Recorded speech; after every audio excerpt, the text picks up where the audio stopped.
नमस्कार, मैं गया बोधगया से राजेश कुमार। बिहार के पर्यटन मंत्री कुमार सर्जित पहुंचे अपने घर।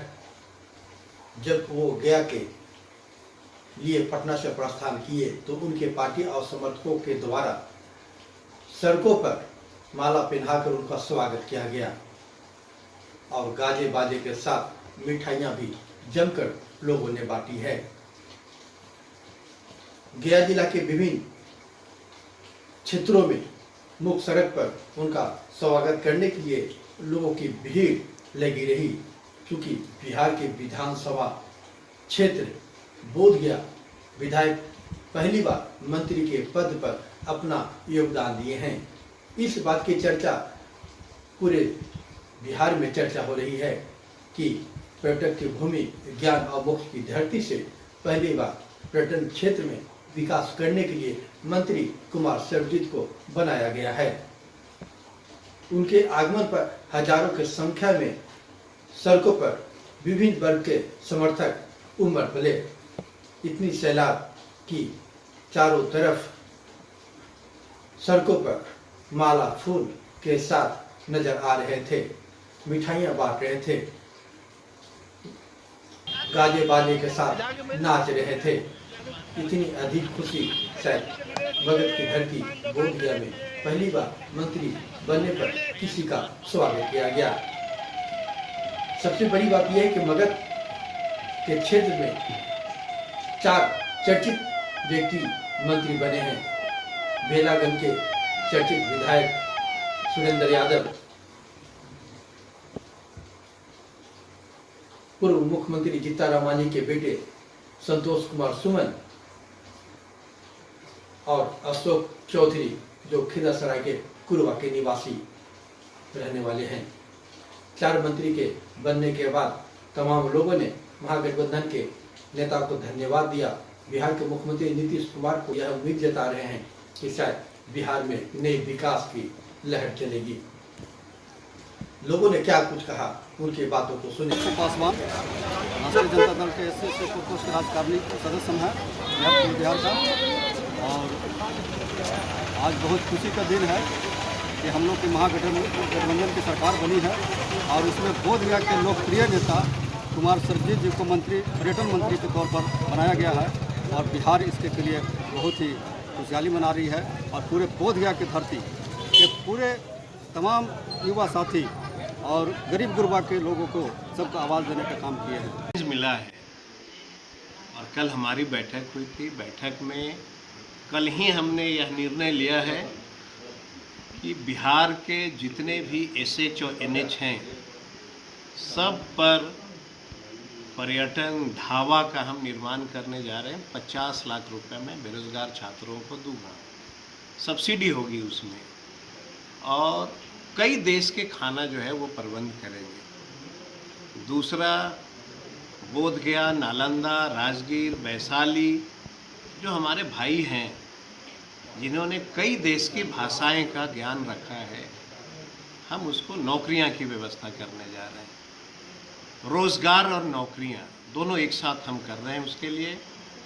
और जो हम ढाबा बनाने जा रहे हैं, जितने लैंग्वेज वाले बंदे हैं उसमें नेसेसरी होगा वह ढाबा का मालिक किसी न किसी लैंग्वेज बोलने वाले बच्चों को वो मैनेजर के रूप में रखेंगे।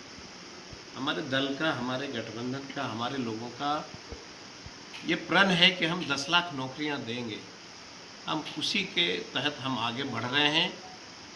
कई सारे फैसला हमने लिया है कल प्रधान सचिव के साथ में बैठ कर के, और उसको हम लोग जो है कैबिनेट में भेजेंगे और विस्तार से मैं समझता हूं कि इस पे चर्चा मैं करूंगा कि जो मुझे मौका मिला है, निश्चित तौर पे पूरे भरोसे के साथ मैं कह सकता हूं कि यह बिहार का जो बॉर्डर है, चाहे वह भूटान से जुड़ा हुआ हो, बंगाल से जुड़ा हुआ हो, यूपी से जुड़ा हो, झारखंड से जुड़ा हो, सब जगह आपको यह जरूर दिखेगा कि हम वो बिहार जा रहे हैं तो पर्यटन डिपार्टमेंट की क्या जिम्मेवारी है। बहुत सारे फैसले लिए हैं और वक्त मिलेगा हम लोग प्रेस को पूरी जानकारियां देंगे। मैं पूरा डॉक्यूमेंट्स लेके आया हूं कि हमने क्या क्या फैसला लिया है पूरा भरोसा है कि मैं काम करूंगा, ईमानदारी पूर्वक काम करूंगा।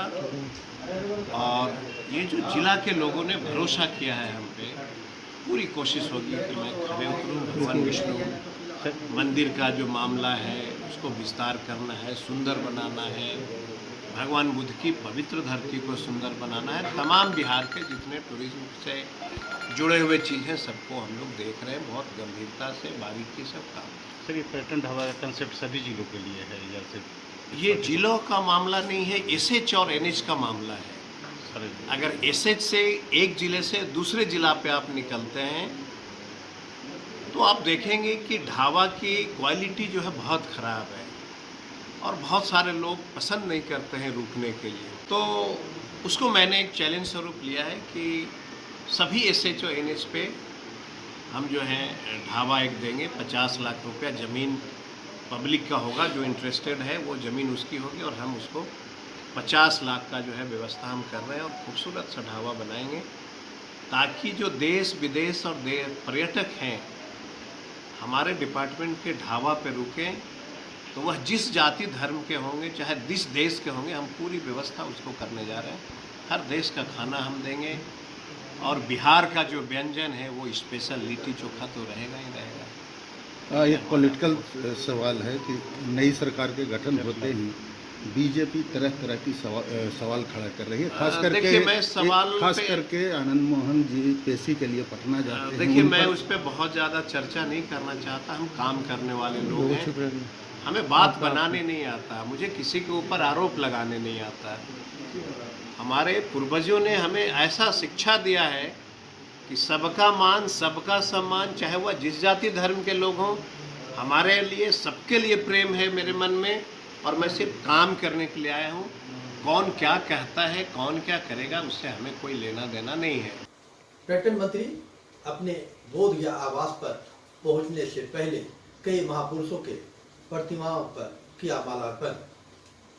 बोध गया क्षेत्र के टेकुना फार्म स्वर्गीय कामेश्वर यादव के प्रतिमा पर उन्होंने माला पहनाकर पूजा की और आशीर्वाद प्राप्त किया। जहां हजारों के संख्या में समर्थक नारे भी लगा रहे थे। कुमार सर्वजीत अपने पिता का मनोकामना भी पूरा किया और अपने पिता से आशीर्वाद लेने के लिए उनके प्रतिमा पर उन्होंने पूजा किया। पूर्व सांसद स्वर्गीय राजेश कुमार की हत्या राजनीतिक के तहत इमामगंज क्षेत्र में हत्या कर दी गई थी। उसका पुत्र कुमार सर्वजीत 2 बार विधायक बने लगातार। उसके पहले लोजपा की सीट पर विधायक कुछ दिन के लिए बने थे। वर्तमान में मंत्री बनने पर अपने पिता के प्रतिमा पर जब वो पूजा करने पहुंचे, पूजा करने के उपरांत उनके आंखों से आंसू टपकने लगे। ऐसा मानो कि इस खुशी की रफ्तार के साथ दिलों की भी पहाड़ टूट पड़ी है। आंखों से आंसू तो निकल रहे थे, लेकिन दिल में भी खुशी के साथ, क्योंकि कुमार सर्वजीत के पिता स्वर्गीय राजेश कुमार के हत्यारों का आज तक सरकार पता नहीं लगा पाई कि आखिर हत्या करने वाले वो हत्यारा कौन था, जिसे आज तक इंसाफ कुमार सर्वजीत को नहीं मिला। अपने पिता के हत्यारों के इंसाफ के लिए एनडीए की सरकार में भी उन्होंने सरकार से अपील किया था और अब वो खुद महागठबंधन की सरकार में मंत्री बन गए हैं।